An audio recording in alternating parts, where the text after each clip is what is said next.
by Di.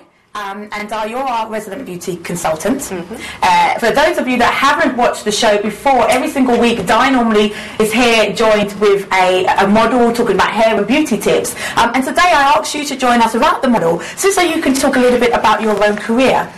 So can you tell us first of all what it is that you do? Okay, I do hair and beauty. I run my own salon, and I've been doing it for best part of 18 years now. Wow. I know. You look about 26, Di.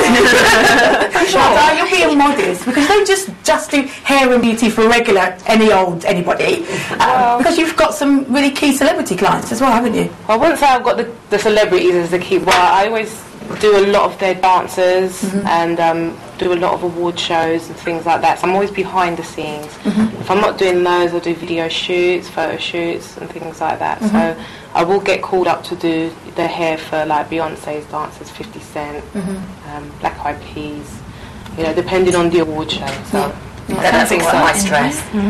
Yeah, because a lot of the time it's that they'll call me to do like 10, 15 girls at once sort of thing. No, I mean, I've been with you, Di. I've been kind of backstage at the Brits, and you've got 30-odd dancers there. How do you do it all? How do you manage your time? How did you manage their personalities and then make it work? Their personalities.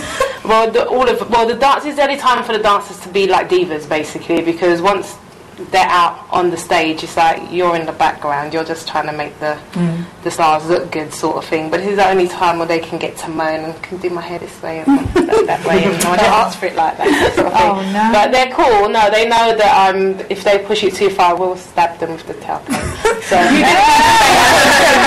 absolutely not. No, but they're cool. The girls are really, really nice.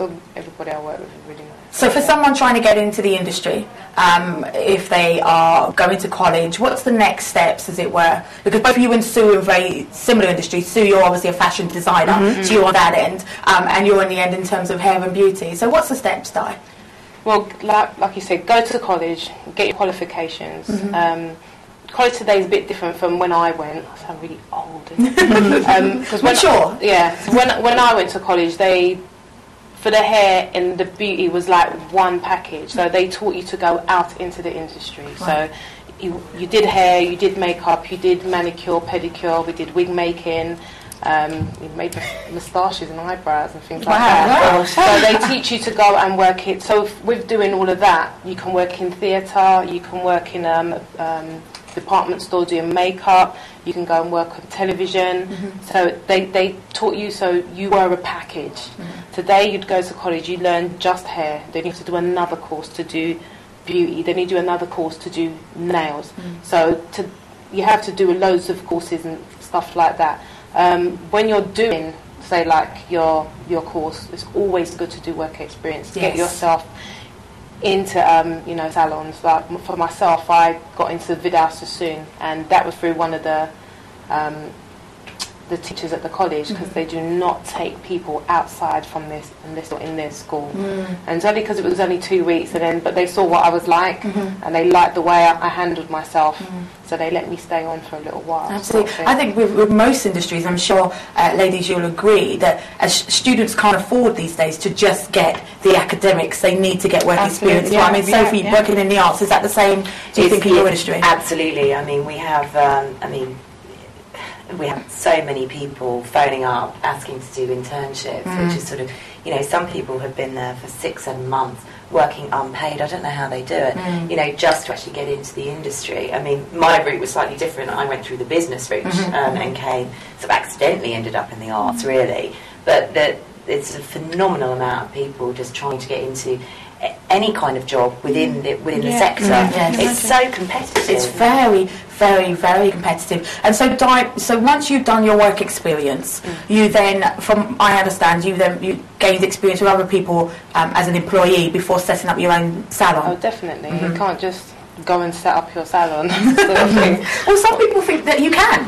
No. It's, trust me, from where I left, so I only stayed at Sassoon for 3 months because they take people from their own schools and put into their salons. Right. So I can only stay there for a little while. So from there, I went to learn how to do nail extensions. Now, when I learned, there was only about 4 shops in the, like in the whole of London that did nails. It's only later on, I'd say about 5-6 years later, then the Koreans came over and they set up shops everywhere, and then nails became a lot cheaper. But when I was learning, I was doing, it was like £50 for a full set. Wow. And so once I learned how to do all of those, learned all the different systems, I thought, well, that's enough of that for me. I did that for a year, did no competitions, won all of that stuff. Then I went to work for a company called L&D. They used to be Robert Fielding. I don't know if you guys ever heard of them. They were quite big. They were quite big. So I worked there for 4 years, and whilst I was working there, I was like general dog's body, because I did everything. Because normal salons in the West End, you specialise in normal in areas. So you just specialise in cutting. If you're doing colour, you're a colourist, right, and things like that. But because I could do everything, when they were down with staff, they'll send me to all the different types of salons. So you went from salon to salon across the West End, right? Yeah. So with doing that, it was good because to them I was trustworthy, so I can open and shut shops, I can cash up, do the stock take, all those kind of things, and then you know how a salon runs. Right, so therefore what you're saying in essence is you like the business side of the industry. Definitely. And if you were advising somebody that's looking to set up their salon, how important is knowing the business side of the beauty industry? It's very important. There's no point thinking, I can do a bit of beauty, and you need to know like the seasons, for instance. Like we're coming up to Christmas now. I need to know what type of promotions I need to bring out for Christmas, and then you need to know what promotions you need for the January. There's things like you need to know like the seasons for the year. You need to know how to, like cash up, what's going to be coming in, what's going out, stock, your staff. And staff is a real issue. I mean, we've discussed it on the panel before, we've discussed it off air, but managing staff, monitoring... It's a skill, isn't it? It's absolutely a skill. I think any business you need to have that, need to have that business side. I think that's like the worst part of the business. Yeah, and staff can literally make you or break you, can't they? They represent you. Your staff are an extension of you, aren't absolutely, they? Absolutely. Now, Di, we're running out of time on this section, so thank you first of all for coming down and sitting with us and telling us a little bit about your journey.